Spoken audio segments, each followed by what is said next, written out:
Okay, hopefully we're working on page 85, problems 3 and 4. Problem 3 says we have a plane. It is flying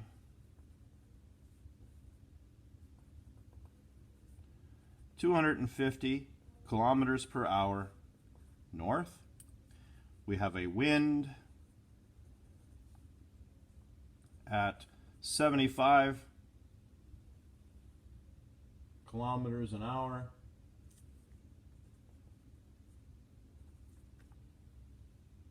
Toward the southeast. Now, southeast is a particular measure. When we look at our compass, we have north, east, west, and south. Southeast, technically, if I didn't give you an angle, southeast is anywhere here, but if I tell you the direction southeast, we are going at a 45-degree angle, 45 degrees east of south or south of east. Okay, and that's what this means. Southeast means south from east. So I start at the east and I take my angle here clockwise 45 degrees. If I say 45 degrees southeast, that means 45 degrees south from the east direction. Now, we have this is a true direction, east-south, or east from south is what this means. We tend to write that because this confuses people. We tend to write it as east of south when we do this. Southeast we recognize, this one we don't, so we tend to write it this way. Okay, because ES just kind of confuses people. And that means east from south. So southeast is the measure that is 45 degrees south from east. That means I start out at the east direction and move south. I go clockwise to get there. If I am east of south, I start at south and I go counterclockwise to go east. But that's the direction. North is simply the cardinal direction north. So we've got that part. Now, part of the problem is picking a scale. We need a scale for our drawing. At 250 kilometers an hour, I need to pick a scale that's going to fit on my sheet. I want to pick something that's convenient. Since I'm at 250 and 75, I'm going to look at something that probably is reasonable for being able to measure and draw correctly, but also will fit on my sheet. So since this is 25, if I said 1 centimeter equals 25 kilometers per hour as a scale, that would mean I would take 250 divided by 25. That means I need to draw a line for this that's 10 centimeters long. That seems reasonable. I can measure 10 centimeters easily. I can get 10 centimeters pretty exact. And then 75 would break down into 3 centimeters. So that seems to be a reasonable scale. Could I have done 1 centimeter is 1 kilometer per hour? The problem for that is no. It would have been too long, right? Because then I would say if one there, I'd have 250 centimeters. Won't fit on my sheet. So I had to go around. That's not the only one that would work, but that's the one I'm going to go with. I could have picked something different, but there's my scale. I should always list my scale. Okay, a scale turns into a conversion factor. This is my equivalence. There's my scale. There's my equivalence. So it's usually easiest to keep the directions the way they are. We tend to treat north as up on the paper. So I'm going to do that. I'm going to pick it as up. I'm going to draw a line that is 10 centimeters long, essentially straight up. So I will get my ruler and try to be pretty precise. So I'm going to say I'm starting the plane right there. And there's my 10 centimeter line. So do I label it as 10 centimeters? No. 10 centimeters doesn't help me. This is 250 kilometers an hour north. Now, I have a wind that is blowing to the southeast. Now, I can take my compass out, not compass, protractor, sorry. I tend to say that often. Now, I need to go 45. Bear with me. So I line up the end of my point, the end of my line here, and I put it in the crosshairs in that little dot there, and then I line this line up with my vector, and I come over here and mark 45. 45 southeast. Well, I know that direction is east, so this direction straight over is east, so this must be southeast down here. Now, I take then and connect my points, and I want to go 3 centimeters that direction. Okay?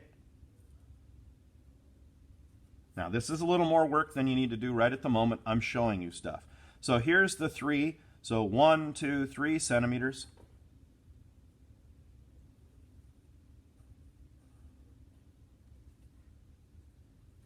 This is what's happening to my plane at this point. I have a 75 kilometer an hour wind to the southeast. So here's my plane. This is what's happening to it. Okay? Now, vectors can be moved as long as I keep the magnitude and orientation the same.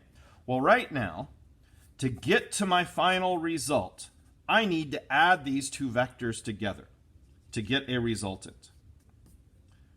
Well, my resultant then needs to have the vectors added together tip to tail.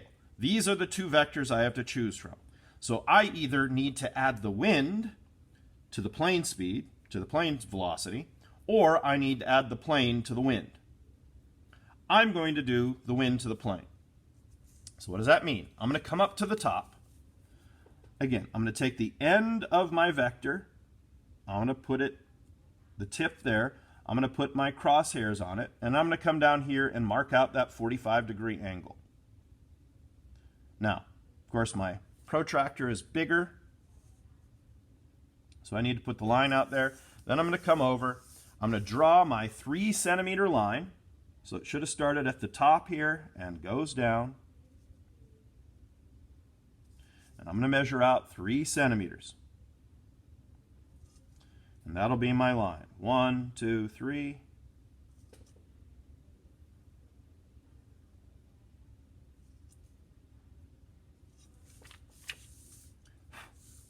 Now, this vector and this vector have the same magnitude and orientation. Awesome. Now, my resultant will be what I draw from the origin, where I started, to the tail of the tip of the final vector. So here's my resultant. It's going to start from here, and it's going to go there. And I'm going to draw it like so.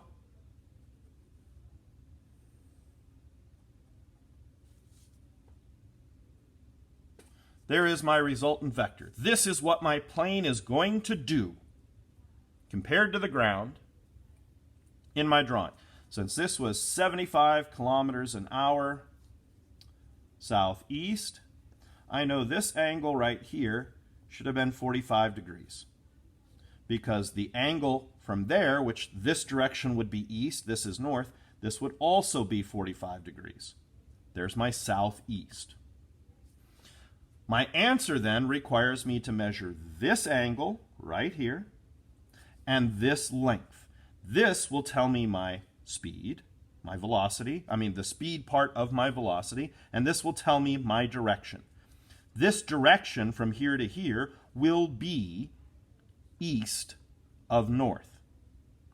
I'm going north, and here's east, so I'm going east of north. So when I measure this, put my ruler down at the bottom, I measure up to the top.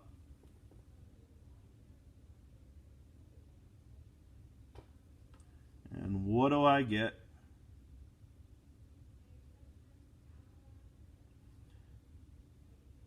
The measure, it seems to be 20.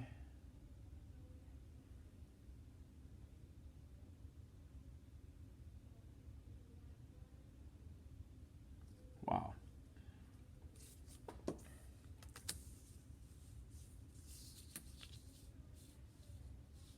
So as I measure, I line up there on the 20. I get that up to here, and I go 1, 2, 3, 4, 5, 6, 7, 8. It looks to me to be 8.2. So I measured 8.2 centimeters. Or in my mind, since we're measuring here, we should go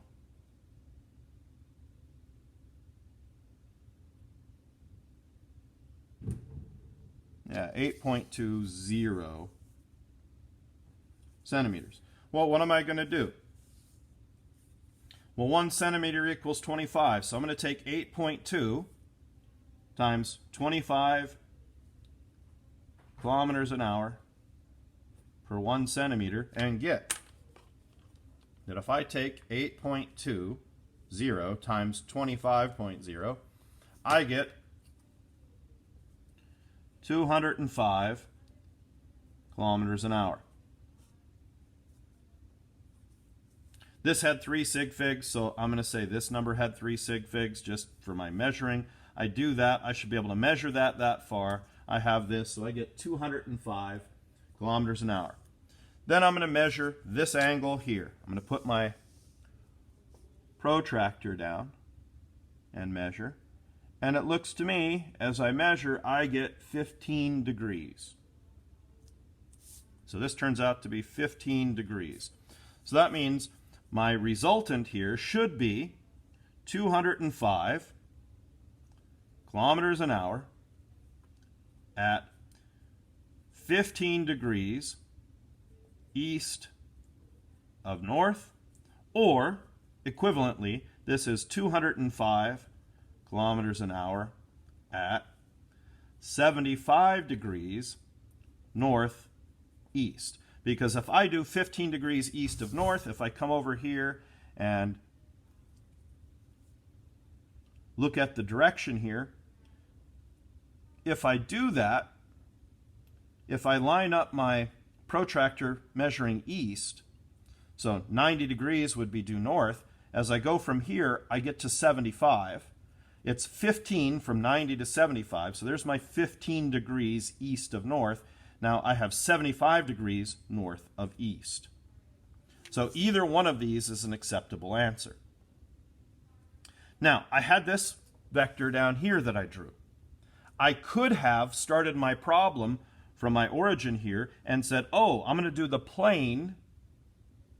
wind first, and then followed by the plane. If I did that, here I would have had to draw this one due north. Gets a little more complicated to draw it, but what would have happened in my vector, and this is what we call the parallelogram method, is if I would have drawn everything in, I would have then added my plane speed vector, and I would have ended up at the same point. And I would have ended up with the same resultant. This one seemed to me be a little bit harder to draw. Not that I couldn't. So what I would have had to done from here is figured out, hey, I'm at 45. Takes a little more creativity. If I'm at 45 here, from this angle 45, 45 here would put me directly up, due north.